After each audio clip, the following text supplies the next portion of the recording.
Hi friends, welcome back to my channel. போன பார்ட்ல சிவபெருமான் கஜாசுரன் வயிற்றில் சென்று விட்டார். இங்கு பார்வதி அன்னையின் சக்தியால் கணேசன் அவதரித்து விட்டார்.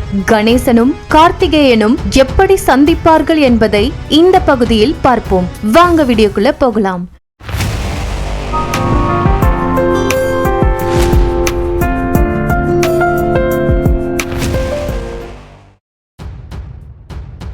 கார்த்திகேயன் தேவேந்திரனுடன் தட்சிணாவர்த்தம் வந்துவிட்டார். அங்கு வசிக்கும் மக்களை சந்திக்கிறார். தேவேந்திரனும் இந்திராணியும் அவரை ஆரத்தி எடுத்து வரவேற்கின்றார்கள். அவர்கள் ஆரத்தி எடுக்கும் பொழுது அன்னை பார்வதி தேவி அவருக்கு ஆரத்தி எடுத்ததுதான் நினைவுக்கு வருகிறது.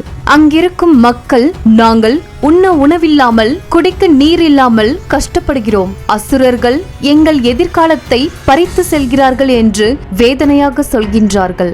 தேவேந்திரனின் மனைவி கண் காட்டியதும் ஒருவர் வேகமாக கார்த்திகேயனிடம் வருகின்றார். நீங்கள்தான் எங்களை காப்பாற்ற வந்த தெய்வம்.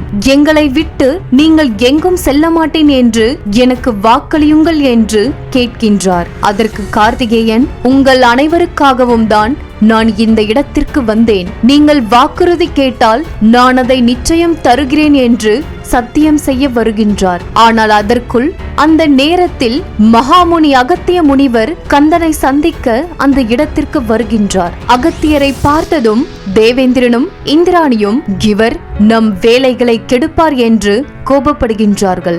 அகத்திய முனிவரை அனைவரும் வணங்குகின்றார்கள். அகத்திய முனிவர் கார்த்திகேயனை அழைத்து தனியாக பேசுகின்றார். குமாரரே, உங்கள் தாயிடம் சொல்லாமல் நீங்கள் இங்கு வந்தது தவறு என்று அவர் சொன்னதும், நான் அவர்களுக்கு மகன் இல்லை, நான் ஒரு ஆயுதமாக பிறந்தேன். என் பிறப்பின் நோக்கத்திற்காகத்தான் நான் இங்கு வந்தேன் என்று கோபத்துடன் சொல்கின்றார். அகத்தியர், ஒரு குழந்தையின் பிறப்பு ஒரு நோக்கத்திற்காக மட்டும் இருக்க முடியாது. தட்சிணாவர்த்தம் உங்கள் கர்ம பூமியாக இருக்கலாம், ஆனால் கைலாசம்தான் உங்கள் தாய் வீடு, உங்கள் தாய் பூமி. தாயிடம் சொல்லாமல் நீங்கள் இங்கு வந்திருக்க கூடாது என்று அகத்திய முனிவர் எடுத்துரைக்கின்றார்.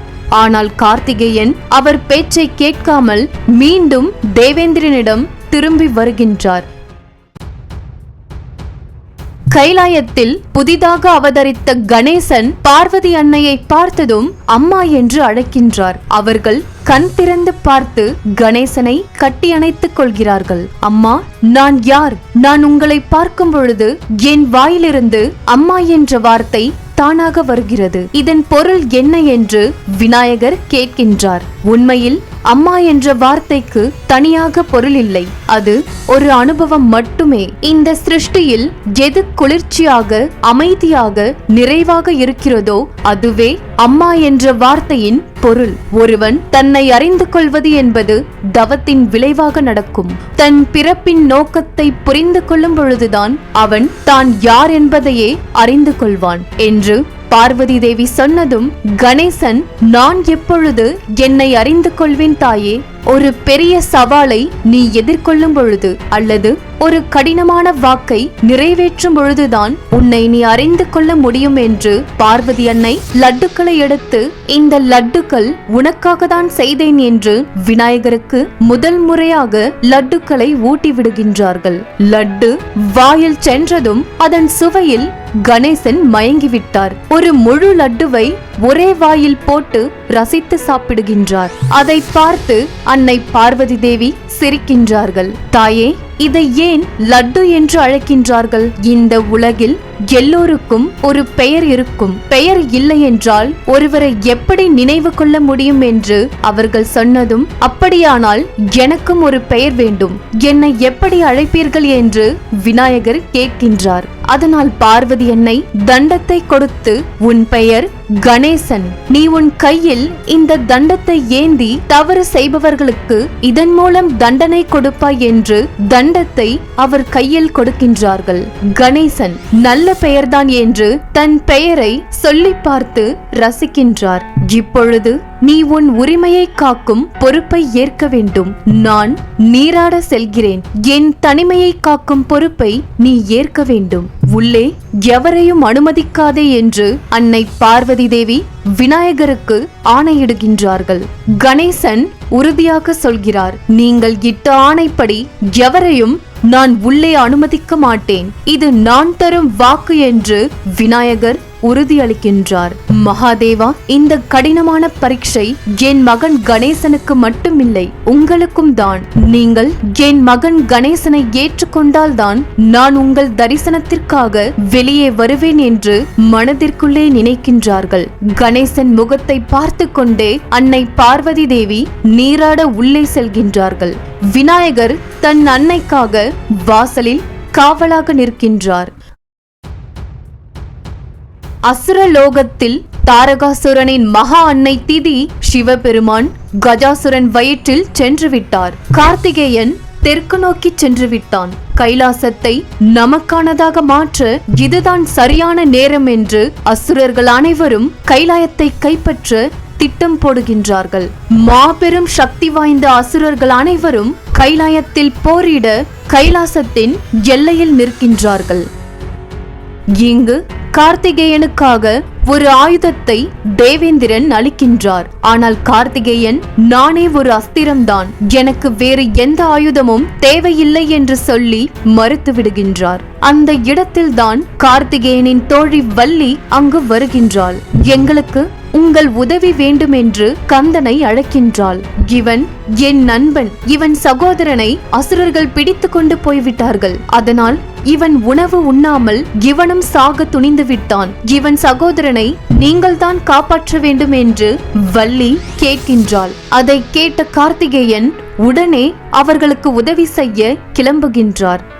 ஓர் இடத்தில் அமர்ந்து சகோதரன் என்றால் என்னவென்று கேட்கின்றார். வள்ளி மரத்தில் இருக்கும் ஒரு கிளையில் உள்ள 2 பழங்களை காட்டி புரிய வைக்கின்றாள். 2 சகோதரர்கள் சுகம், துன்பம், மகிழ்ச்சி, தாய் தந்தையின் பாசம் இவை அனைத்தையும் சமமாக பகிர்ந்து கொள்வார்கள். சகோதரன் என்பவன் சுகத்தில் பாதுகாப்பாய் பின்னே நிற்பான், துன்பத்தில் முன்னே நிற்பான்.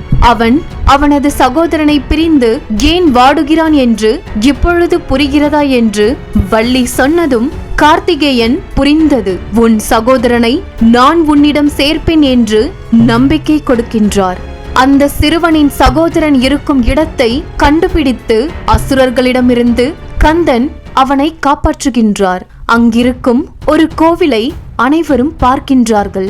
அந்த கோவிலில்தான் பல வருடங்கள் ஒரு பக்தை காத்திருந்து கார்த்திகேயனை சந்திக்க வேண்டும் என்று ஆசையாக இருக்கின்றார்கள். நாம் இப்பொழுதே அங்கு செல்லலாம் என்று வள்ளி கார்த்திகேயனை அழைத்து செல்கின்றாள். சிவபெருமான் இல்லாத நேரத்தில் அசுர படைகள் கைலாயத்தின் எல்லையை தாண்டி உள்ளே வருகின்றார்கள். கைலாயத்தில் கணேசன் நின்று கொண்டு என்னை மீறி இங்கு யார் வருவார்கள் என்று ஒரு மரத்தை கையில் இழுத்து தள்ளி அந்த இடத்தின் குறுக்கே பாதுகாப்பாக வைத்து அதன் மேல் படுத்துக்கொண்டு கணேசன் லட்டுக்களை சாப்பிட்டுக் கொண்டிருக்கிறார். கார்த்திகேயனை பல வருடங்களாக எதிர்பார்த்து காத்து கொண்டிருக்கும் அந்த முருக பக்தை யார் என்று கமெண்ட் பாக்ஸில் தெரியப்படுத்துங்கள். அந்த பக்தையின் அறிவுரையால் தான் கார்த்திகேயன் கைலாயத்திற்கே திரும்பி செல்வார். 2 சகோதரர்களும் கைலாயத்தில் நேருக்கு நேர் பார்க்கும் காட்சியை நாம அடுத்த பகுதியில் பார்ப்போம். சிவ குடும்பத்தின் கதையை தொடர்ந்து பார்க்க நம்ம மோகி டாக்கிஸ் சேனலை ஃபாலோ பண்ணுங்க, சப்ஸ்கிரைப் பண்ணுங்க. அப்போதான் நம்ம சேனலோட வீடியோ உங்களுக்கு அடுத்தடுத்து வரும். நன்றி.